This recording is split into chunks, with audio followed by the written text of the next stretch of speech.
In this PsychSessions Sidebar episode, Garth Neufeld interviews Laura Pople from APA's PsycLearn, offering titles for research methods, statistics, and introduction to social psychology. PsycLearn is an all-digital textbook alternative that immerses students in multidimensional learning experiences. To learn more about PsycLearn, please visit pl.apa.org/sessions. That's pl.apa.org/sessions. And as always, thank you so much for listening. Hi, everyone. Garth here with another sidebar from PsychSessions. And we have a new sponsor on PsychSessions, and that is APA's PsycLearn. And I wanted to talk to one of the folks who is central at the American Psychological Association to PsycLearn, and that is Laura Pople, who's the Director of Learning Design over there at the APA.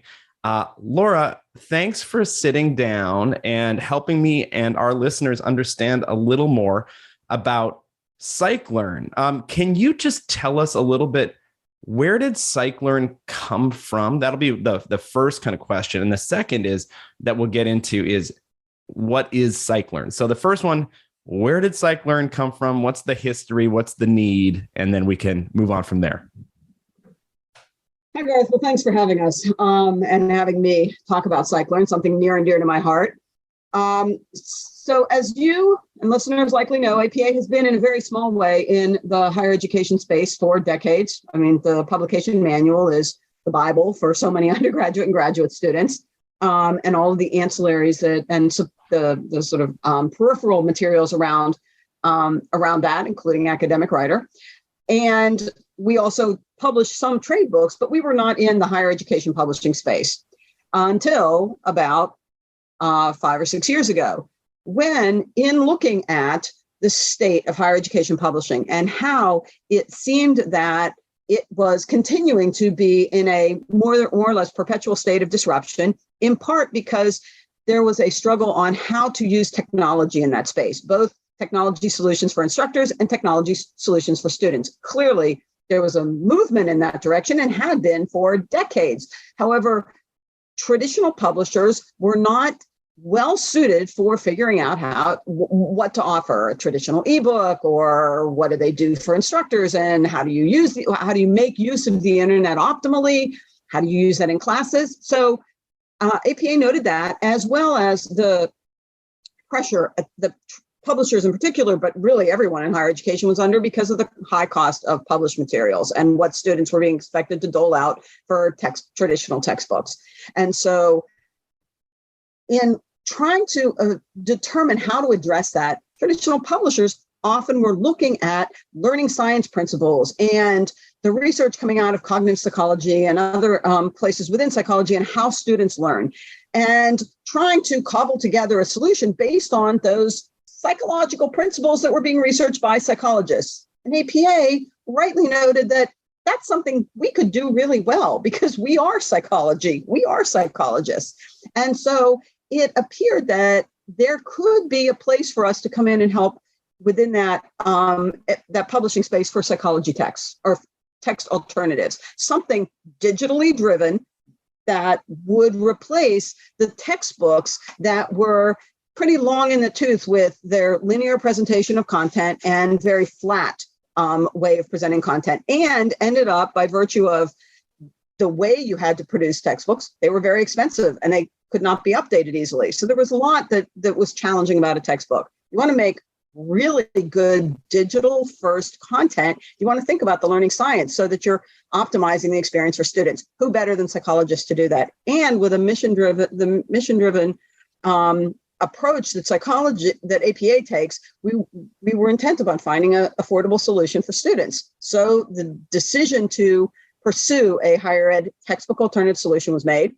A couple of early decisions were, first, we'd do a proof of concept. Great idea, but we're all scientists. We want some empirical data. Let's see if that actually makes sense. Could we do something that would actually have value in the market? And two, we did not want to be in the business of creating the infrastructure internally, of creating a learning management system to deliver to students. So we wanted to find a partner that we could use for that delivery platform. We identified Cogbooks and adaptive learning system as the delivery platform that we could partner with. And so we set up a small proof of concept to see, is this something that the market would be receptive to? Could we take what we knew and apply it in a unique way for a digital first product? Response from that was very good. And so we then needed to actually move forward. And that was where APA made the decision to build out a internal team that would create this digital first product, PsycLearn, that would be a textbook alternative for the 200 initially the 200 level series. So we started in research methods, and that actually was the basis for our proof of concept. We then went, we have also published we have a product out there in the market right now in social, as well as statistics.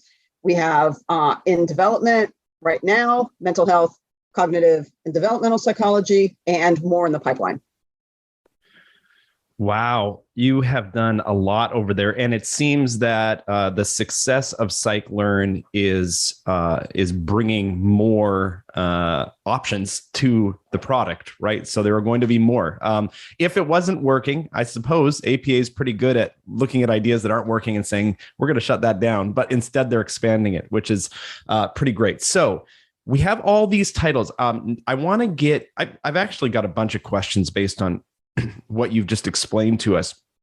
So here's the first one. This PsycLearn is not a textbook. You called it a textbook alternative. Can you just tell us about the difference between a textbook and a textbook alternative? Sure. The textbook is a traditional printed product that is ordinarily used for instructors to make assignments for students to do learning about the material that is done outside the classroom. So a textbook is generally linearly presented content. There are often flat presentation of ancillary materials at the end of chapter questions, where either you go to the end of the book and then you turn the book upside down and you can find the answers to the questions, or you go somewhere else to do questions in an external online quizzing option, or something else to take advantage of technology, because the book itself is just a book. And very good. I made textbooks. I'm not dismissing the value that textbooks have had and the role that they've played in higher education over the years. But one of the dramatic failings of a textbook, and I teach, it's something I've experienced, is you can't tell. You make the assignment, it's in the syllabus, read chapter 2, and then you don't know whether the students have read chapter 2 prior to coming to class, prior to the midterm. You don't know because you can't see it. You get no visibility. So one of the things we recognized is if we're creating content digitally first and dropping it into an online delivery system that has reporting functionality, we would be able to create this content similar to the kind of content. That's why we call it a textbook alternative. It's similar to the kind of content that you would be assigning in a textbook. However, it is being tracked. The student's performance behavior in that product is being tracked through the adaptive learning system that it resides in. So it has the advantage that a textbook lacks of being able to ensure student accountability and to give instructors some direction in terms of what the students are doing and what the students are struggling with. So that's one thing that makes it a textbook alternative. Another thing about a textbook is that with a textbook, there's a certain amount of content that's covered. When you think about the course, and we do this when we start any of the courses that we develop, think about a course, there's a taxonomy for what that course covers, the topics, the relations between the concepts, how that course is structured. And then a textbook chooses some set of that. And usually it's not a one-to-one correspondence, because it would be very difficult to be able to cover everything that's within a course taxonomy in a given textbook. They tend to be just too long if that's the case. So textbook covers some amount of content. PsycLearn follows the same model. We create a taxonomy for what that course looks like. We identify what the vision, what is going to be the direction we want to take the content that's delivered through our textbook alternative. But then we know that our content is being delivered digitally. So we can think as we write the content, and it's all originally written, as we write the content, what's the best way to convey this information so that a student can understand what it is we want them to understand. Would it be best if they were brought in and engaged using a video? So rather than write a 2-paragraph description, would a video better convey what it is? Would it be best for them to understand a experiment if they actually got to play the role of the experimenter or the student? So if this is a critical experiment to understand, let's pull what the methodology was and stick a interactive experience in the product for the students so that they can understand how that data was collected and what it means in the context of the larger information that's being conveyed. So we're able to create in our textbook alternative this digital first delivered content that's also digitally first authored content. So this is one of the things, from what I'm understanding, that separates PsycLearn from maybe some of the other options that are out there, because publishers have now gone digital first with some titles. They have tried to do some of these things you're talking about, but you're not only presenting information in these textbook alternatives via written text that students are reading and scrolling through. Some of that is in lieu of that. You are offering a video, you're offering an experience, it's active. Is there also written text that students are asked to read throughout their PsycLearn experience? Yeah, so when you enter into a PsycLearn module, and we have modules instead of chapters, but it is effectively a large chunk of content. You will work through a series of learning activity pages, and each of those pages is an immersive experience on a given topic, and that topic is related to one or more learning objectives. I'll get to that in a minute. And the content is delivered in a integrated text, interactive experience, video, assessment flow, so that they're working through this delivery that allows students to get what they need in what we think is the best way for them to have it delivered to them. Now, one of the keys to how we develop our content is a process called backwards design. Backwards design isn't new, but it's something that we really have embraced, and it's taking advantage of really using those learning objectives. You start with the learning objectives that you want students to understand. So at the very outset, after we build our taxonomy, we know what we want to cover within the product. We identify the learning objectives module by module for what students need to master in order to say, okay, they've learned this material. Then we develop the assessments, formative assessments. What would they be able to do, or what would they be able to, how would they be able to perform on a quiz in order to demonstrate that they actually understand? Then we write the content. And that content then is either a script for a video or for a simulation or an interactive activity, or the narrative text that goes around those and ties those all together.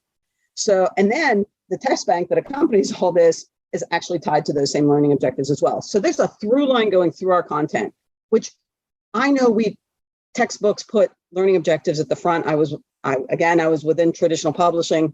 I know we do that.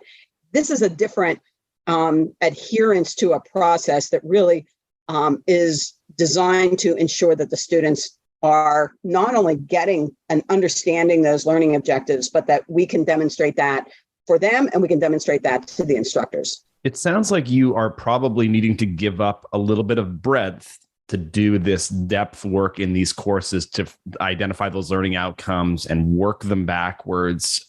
It sounds like this is quite an in-depth experience, and that by the time the assessment happens, you know whether or not students are getting what you are trying to teach them. Would that be fair?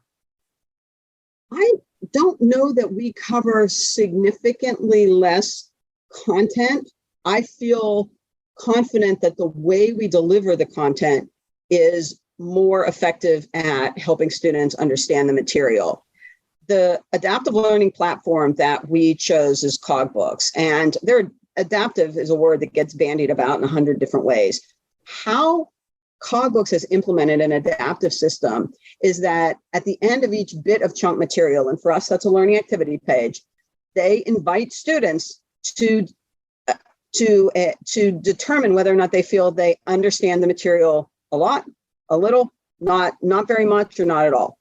And now we know from metacognitive research that judgments of learning can be notoriously inaccurate, or at least not always accurate. But there are reliable ways to improve someone's judgment of learning. One of those is to provide something that the student can use to determine whether or not they understand. So rather than having them read something and then say, "Did you get it?" They're like, yeah, I got it, and move on. Instead, what you do is you say, "Okay, now here's a formative assessment for you that you need to answer. Based on the learning objective that was presented at the top of the page, here you got your material. Now you're doing a formative assessment to see whether you got it or not. Now we ask the question, did you get it?" They have something they're looking at to say, I did that, and I read the feedback and I still have no idea. So no, I don't. And the beauty of cogbooks is how they do adaptive. If the student says, "No, I'm on the side of the scale that it doesn't really understand this," it then delivers up the option for a student to dig deeper. And that is additional material that they can elect to read or access. That is, again, narrative, video, assessments, interactives. They can access that and then perhaps understand it. That maybe it's a different way, a different example is being given, a different way of looking at the problem or the issue or the content. And then they go back and they say, "Okay, yeah, now I do get it," and they can move on. In addition, we've chunked the content granularly so that after a small bit of content, they're given a mastering assessment that says, "You need to have mastered this material." So here are a series of questions. You have to get 80% to say you've actually mastered it, and to get credit for this with your instructor, take the quiz. They take the quiz. If they don't get it, they get kicked back to, "This is the page you should look at. And then here's the support material, the extra support material if you're still not getting it." So there's this sequence in there that allows the student to understand whether they understand. And with the mastery, it lets the instructor see whether the student understands or not. I love how you are assessing what students think that they know from a section, and then you can actually compare it to what you are assessing about their knowledge in those sections. That's so great. Okay, so I have a couple just questions that are maybe more nuts and bolts. Does PsycLearn work as well in a fully face-to-face class as it does in an online class, or is it better suited for one or the other? We've used it in all variety of classes, and I don't know that it necessarily is better suited for one than the other. We provide, in addition to all the other material, we provide student activities that are, again, linked to those same learning objectives that can be used in the classroom. So an instructor who wants to, in their class, have something going on in class that ties to the material that's presented within PsycLearn, they can do that. Or it opens up the classroom. An instructor in a traditional class is, "Okay, who's read the book?" You get a handful of hands going up in the air, some of whom are lying because they don't want to say no. And then you end up having to rehash a lot of what they should have read before they got to class. Now with PsycLearn, you can assign points so that they are responsible for doing the work. They know they're going to get credit for it. So outside of class, you have more visibility into what they're doing. And so you can, in class now, you can drill deeper on some of the things that you enjoy teaching about. So in a classroom, feels like it really opens up how the instructor can teach.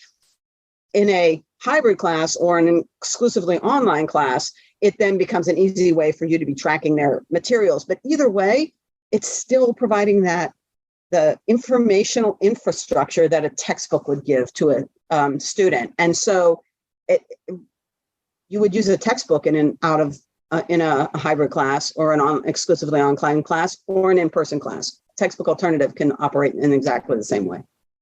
Okay, just a few more questions. One is about price. I know that APA really wants to make psychology education affordable for students. And so you've also been in the textbook industry for a long time before this. Where does PsycLearn come into the affordability conversation? Garth, as you point out, APA is committed to extending psychology for undergraduate students, to get more students into psychology. And to do this, we wanted to make PsycLearn an affordable option for students.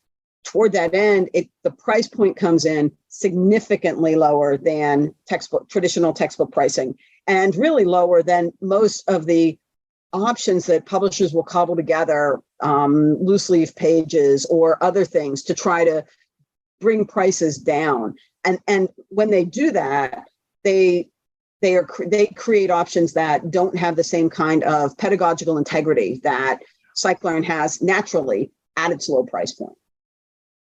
And for those who are interested in actually going down this road and using a more affordable and high quality textbook alternative in PsycLearn, you can visit our landing page with PsycLearn, which is PL for PsycLearn, pl.apa.org/sessions. pl.apa.org/sessions, and that will lead you to the PsycLearn landing page to learn more about this affordable textbook alternative. So the last thing can you just tell our listeners again, what are the active titles that are available in PsycLearn currently? Currently, we have research methods, statistics, and introduction to social psychology. We will have new revisions of those are coming out in January. But those three are on the market right now. We have the psychology of mental health, which is appropriate for an abnormal psychology course. That will be in educator trials, which is an early opportunity for instructors to see using several modules how it would work in their class and how PsycLearn works generally. That will be available in January. And then we have cognitive psychology and lifespan development underway right now. Wow. So you are busy, and it sounds like January 2023 is going to be pretty big for PsycLearn and for educators, and that this is just growing. My podcast partner, Eric Landrum, always reminds me that once upon a time, APA did have an introductory psychology book. This is decades ago, but we'll look forward. I'm sure that's been a conversation you've all had, but we'll look forward to seeing if PsycLearn gets into the intro psych market at some point. Would love to see that.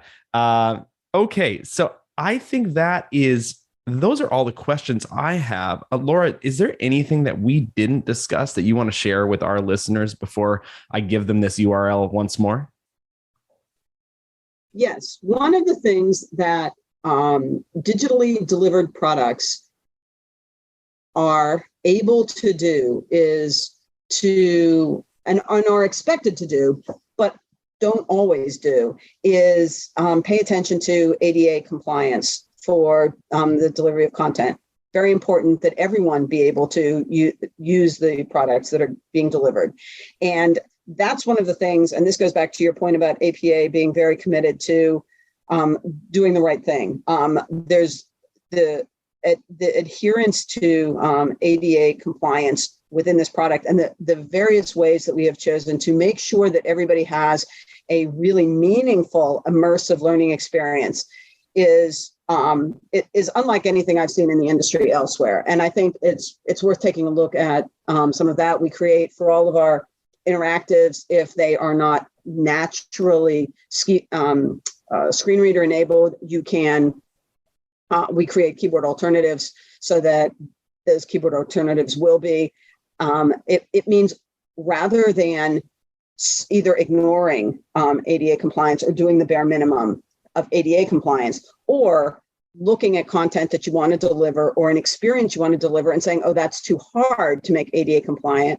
We spend the time figuring out how to create that experience and do it in a way that everyone can enjoy. And I think that's worth acknowledging because the team has worked very hard on that. I think so. And we would expect nothing less again from APA, who advocate for all kinds of justice and equity, especially recently. We've just seen all that come out. And so I imagine that it weaves its way through your materials. And so folks, if you are interested in seeing and using PsycLearn, again, please visit pl.apa.org. /sessions, and that will get you to their landing page where you can inquire more about that. Laura, thank you so much for your time. Thank you for working on this wonderful product, and thank you for partnering with PsychSessions. We are so happy to have APA on board through PsycLearn. So thanks again. Thank you.